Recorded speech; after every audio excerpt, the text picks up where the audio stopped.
Hey everyone, before the show starts, I just want to give a quick disclaimer that I tried recording this so many times yesterday and I just kept on getting frustrated because I felt as if I wasn't able to get all my thoughts fully out and my point fully making. So please, if I start rambling, forgive me. I'm trying. But anyways, guys, I hope you enjoy the show. Cue the music.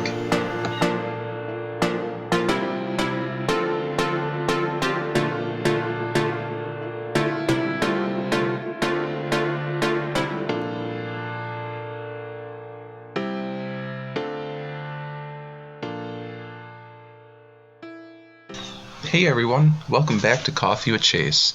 I can't thank you guys enough for the support. It's been so amazing, so I really do appreciate it.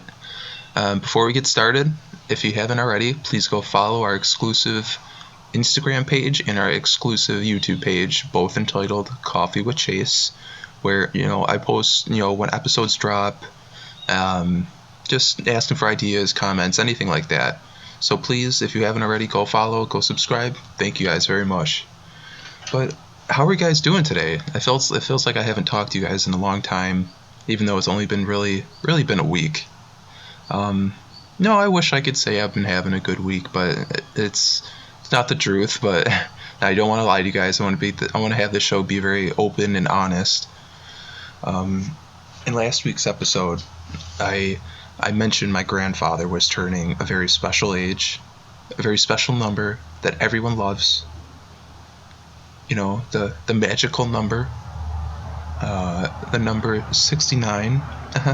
No, funny, get it? Okay. But anyways, usually on Wednesdays my family gets together for dinner. But every time for a special occasion, we always get together just to celebrate and whatnot. So Wednesday we had gotten together. The whole family was there. We were sitting at the dinner table. Let me set the scene for you guys. So at the front end of the table, it was my grandfather and my grandma. On the left side, it was my aunt, her friend, and her friend's son. On the back end of the table, it was my girlfriend and my mom. On the right side, it was my uncle, me, and then my aunt. So during the day, I just gotten to my grandma's from work. So after a long day, you're kind of tired and whatnot. But at work, I was just having a terrible day. Like, you know how sometimes you have those days where it's just like, you can't wait for the day to be over, and it just puts you in a bad mood. Well, it was kind of one of those days for me. But anyways, we were having dinner. We finished, and I was just having one of like my terrible depressive episodes. And the best way I can explain it to you guys is, have you ever seen the movie Get Out, directed by Jordan Peele? It's kind of like a psychological horror movie, but there's a specific scene in the movie that I remember, and if I remember correctly, it was the mom and the boyfriend sitting across from each other in like a psychiatrist setting almost. The mom had a teacup and a little spoon in her hand, and she would turn the spoon around the top of the teacup, creating this sound and effect. And it sent the boyfriend almost into this like trance, like he was trapped. And he falls back into his chair and sends him into the sunken place. And the sunken place is this place where you're just really free falling. You're just like, you're distorted. Your voice is, you can't hear anything, can't say anything. You're just falling. You're kicking. You're screaming. You're flailing your arms everywhere. But you can see what's going on around you. Like, you can see it through your eyes. You can see what's going on.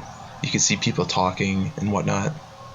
And that's exactly what like my depressive episodes can get like sometimes, where I'm surrounded by people I love, surrounded by, just family and friends and whatnot. But yet I can feel like I'm trapped, free falling inside of my body, and like I'm not able to speak. I'm not able to like say how I'm feeling. But like it's just hard to really explain it besides like that, comparing it to that. But I might not be the only one that has these. So if some of you guys do suffer from this, just know, it's gonna be okay. It's hard to really get through that right away, but you're gonna be okay. Let Please just let someone know when you're suffering from one of those.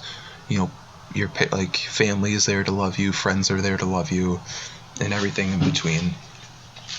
And that's what brings me into this topic I really wanted to talk about, and that's the stigma of men can't tell how they're feeling, because ever since we're young, boys, children are taught that if you show your emotions, you're really shown as being weak. You're being shown as being a child, a baby, everything else that falls in between. And it's kind of it's tiring, because you always have to present yourself with this like alpha male presence, like you're dominant, you're a force, everything like that. But if you show even a split second of being emotional, you're shown as weak. And I want to end that stigma. Like it's so annoying sometimes, because you want to tell people how you're feeling, how you're doing, and but yet you feel like once you tell somebody, it's not gonna it's gonna go in one ear out the other, like you're fine, you're a guy, don't worry, stuff like that. But like when I was sitting there at that grandparents' table, I was feeling this at the same time. Like, you're gonna ruin the moment if you say something, or they won't care if you say something, or whatnot. And so I just kept it inside of me, and I didn't really tell anybody, but like my girlfriend knew immediately something was up, and then my mom knew something was up. And it's crazy how like people that are close to you can just tell, like at the snap of a finger, just like boom, like something's wrong with them. But I didn't really tell anybody. And at the end of the night, I was we were saying goodbyes and whatnot, and I went to go in to hug my grandma, and she asked me ever so gently, like, are you okay? I'm like, no, I'm sorry, I'm just having one of my episodes. And she told me, don't worry, don't stress, like everything's okay. Like, how grandparents are very comforting and very just like caring. Like that was her to a T. And she just she made sure to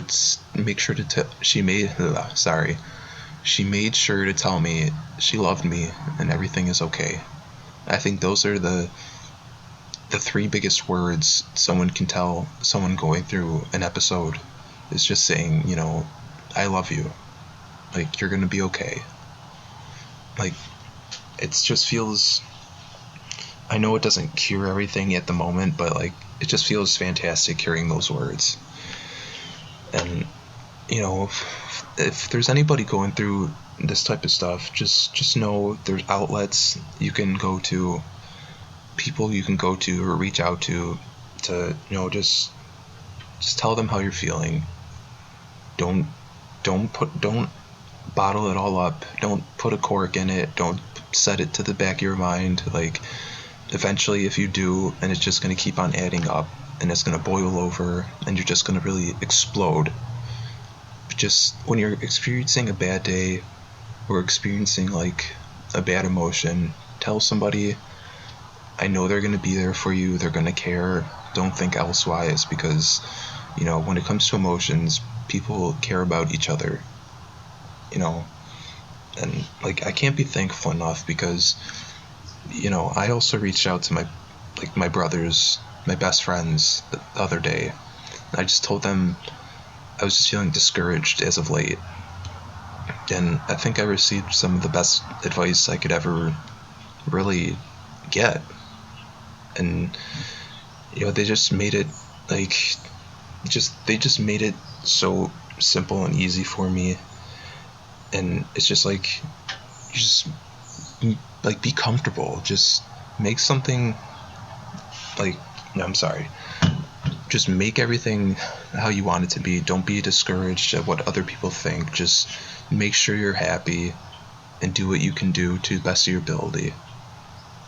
And people say that every day, but when it comes from like people you love, like it just it affects you to your core, and it reaches a point where it's like, yeah, damn right, like that's the truth. Like, do things you love to do it to the best of your ability, and don't worry about what other people think. But I'm sorry if I've been rambling this episode, and I'm sorry if you hear birds chirping or vehicles going by. I'm filming this outside. I feel like I'm the like when I go outside, that's really my escape from things. Like that's when I feel like I can do my best recording. It's just like feeling the fresh breeze of air, just hearing birds chirp, nature in general.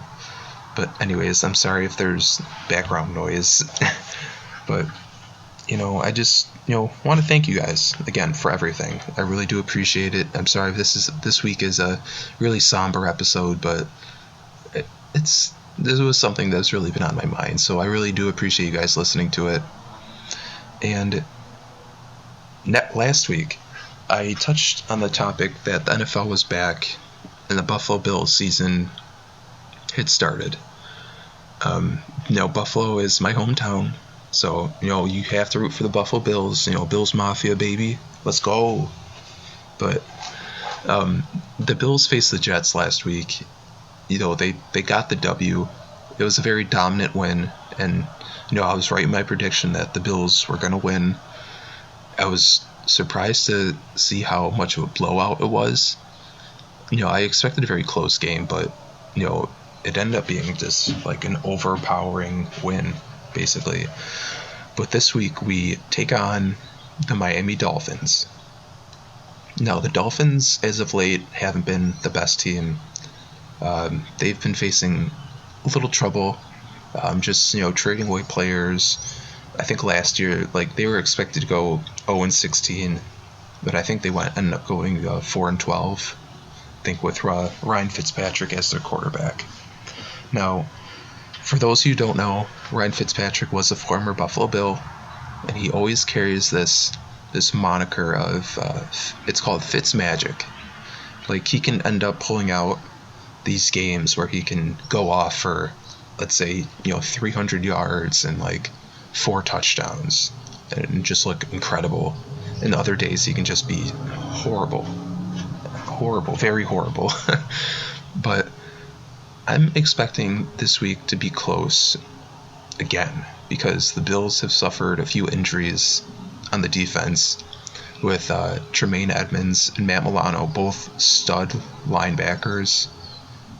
Tremaine Edmonds is a team captain, so it's going to be a blow to the team, to say the least. But I still expect our defense to be able to step up and take care of things.